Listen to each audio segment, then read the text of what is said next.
Hey there, cats and kitties. I am the Blues Man, Johnny Blues, and with this video, I'll be discussing my thoughts on episode 8 of the anime series Death Parade. And this was another uber fascinating episode, I gotta say. And but one of the things that, my chief complaint is to be continued, essentially, is what we're left with. Because of the depth and the just, edge of your seat drama unfolding in this particular episode, to do with these two souls to be arbitrated, and of course we know, picking off from the previous episode, that Nona is testing Decim with this particular dilemma.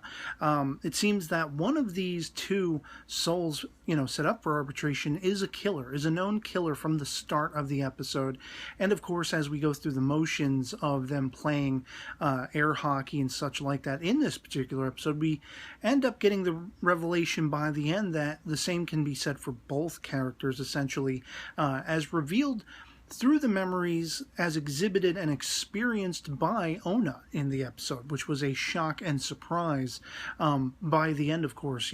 Basically we're going through the motions, falling much back on the idea of these two souls set up for arbitration. They've come down to Quinn Decim. They're doing all the things most people do, trying to find a way out and work together and all this kind of stuff.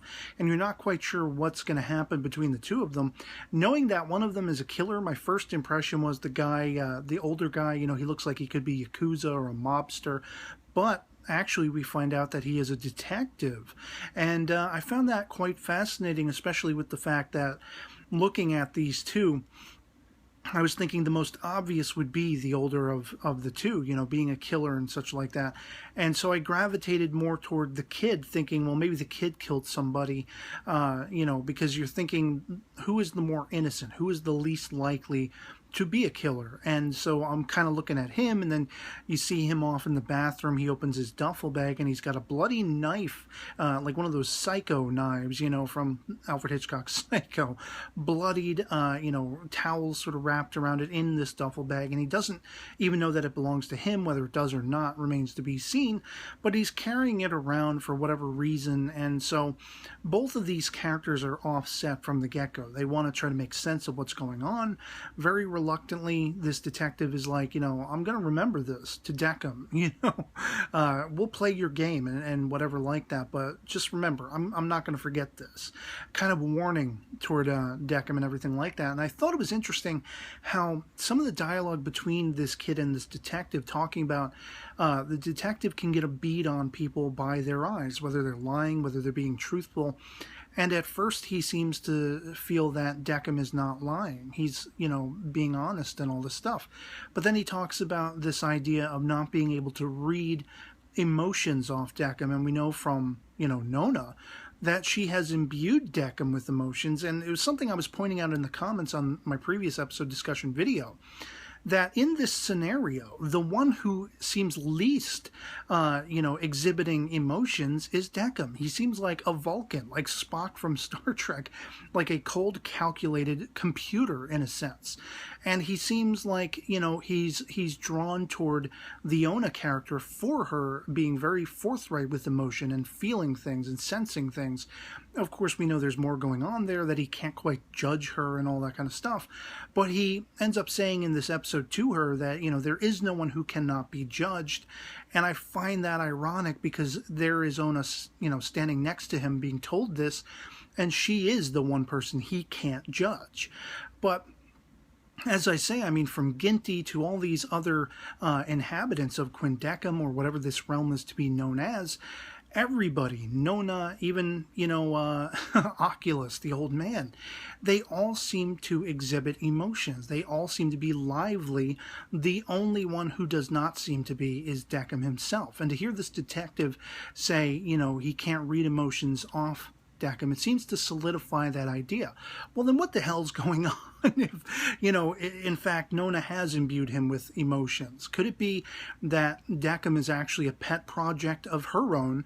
Maybe Decim is really a dummy, and, he's like been imbued with some sort of sense to become alive, kind of like the Pinocchio thing, but he can't process the emotions or something. There's some kind of barrier going on. You know, I'm just speculating on this because it's so fascinating to me to have such a stringent character, and we're told he has emotions, but he's the one least exhibiting of them.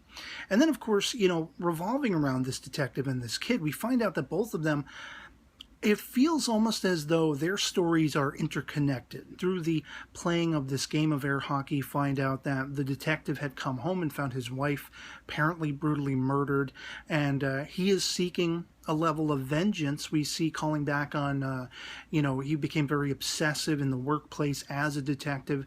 He maybe kind of sort of let somebody go, and he feels that this person, you know, maybe because the procedural effects of arresting someone and reading them Miranda rights, I don't know exactly how all that works in Japan, but through some quirk, hole in the system, this person got away. And it seems to be implying there's a connection with this person who is, you know, off and wandering, and the death of this detective's wife. I don't know if it's going to play in together.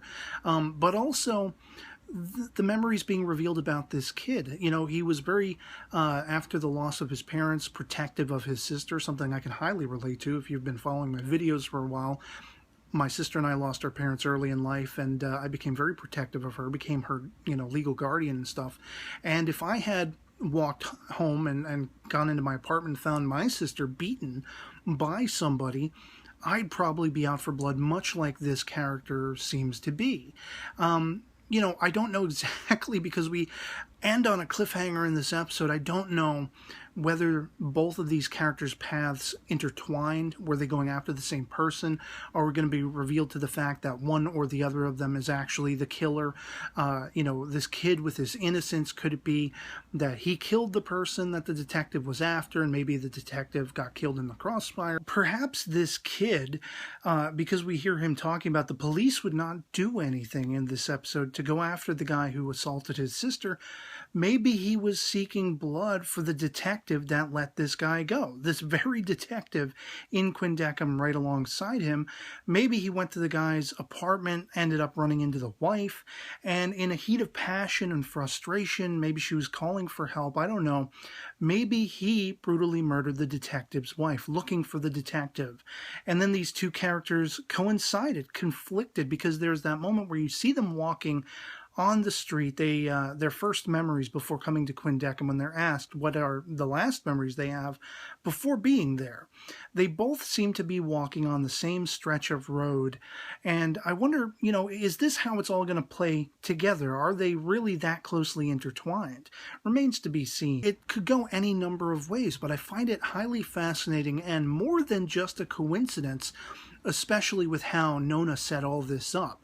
For these two characters to be in Quindecum at the same time and to be arbitrated at the same time, it seems too big of a deal and too big of a coincidence. And as I say, through the course of this episode, we find out that the little jury rigger device that they usually sort of throw a wrench in the works and mess with the souls that are being arbitrated is broken. Ona basically is very outspoken to Decum not to use it, because one of these two characters, at that point, it's only known that one of the two of them is a killer, and she feels it would be sort of cheating, it would be unfair to whoever the innocent of the two is and everything like that, to basically put them through so much turmoil, to bring that darkness out of them and everything like that, the risks that could be involved. And so all of this is tantamount on her mind, and it's fascinating because she then gets to the point where she wants to experience and sense the memories as Decum does, as an arbitrator. This just, you know, was mind-blowing to me, because I didn't even know if that was going to be something she was capable of. But for whatever reason, Decum puts in a call, presumably to Nona, maybe, I don't know. But he basically requests that Ona be given sort of the insights to these memories. Let them be sort of shunted into her mind so she can experience them. And it's through her revelation at the tail end, after the end credits and everything, that we see glimpses of these two souls' memories and everything like that. And she comes across that realization. They are both murderers. Both of them have taken a life. Could they have taken each other's lives? Could they have taken their killers' lives? You know, it remains to be seen how exactly this is going to be tied together in the follow-up episode, episode 9, when it does air in a week's time, and I'm just going to be on the edge of my seat, gritting my teeth, because knowing that Decim is kind of being tested, and possibly by extension Onna as well, knowing these two souls have very similar stories, I find it highly conceivable and probable that they are there at the same time, because their stories may relate. They may fall hand in hand. How that's going to happen and how that's going to unfold is the question that will be begged until the next episode. And that's what I love about this series. I love just the drama and the intensity that this episode built up, because you don't know exactly what's going on. And that the same could be said for most of these episodes where souls are to be arbitrated over and everything like that. And you're finding out as the characters are, and there are sometimes twists and turns in the story. Going back to the first couple of episodes, we see that Decim kind of sort of made a mistake. He thought one party was sort of the guilty or evil party, one was the victim. And you could kind of twist it to say, well, actually, it was the other way around. You made a mistake, Decim, you know? And so I'm going to be really intensely looking at these two characters and their stories and what revelations are to be had as we get into the next episode, because it seems like it could go any which way. The creative intensity of this particular episode and of the series, it's just phenomenal. It's beautiful. It's like a work of art unfolding. I've said this many times in my previous episode discussion videos. Again, taking into consideration Onna being a human and being someone who had not been judged by Decim. And of course, we have the character who has not been judged by Ginty as well, and how that's affecting him. All of these ramifications, it seems like there's so much going on that can be affected by how this particular story with these two souls, the detective and the kid, plays out, and how, you know, Decim basically comes to judge it if it will be left to him. Maybe we'll have another wrench thrown in the works and find that Onna is becoming an arbitrator of sorts. Who knows exactly how this is going to play out? I'd love to hear from you guys in the comments below what you thought of episode 8 of Death Parade, if you've seen it. If you have as many quandaries left over by the end as I do and questions looming. And yeah, I'm going to be on the edge of my seat waiting for the next episode. So otherwise, I hope you enjoyed the video and that it finds you well. And I'll catch you all later. Peace.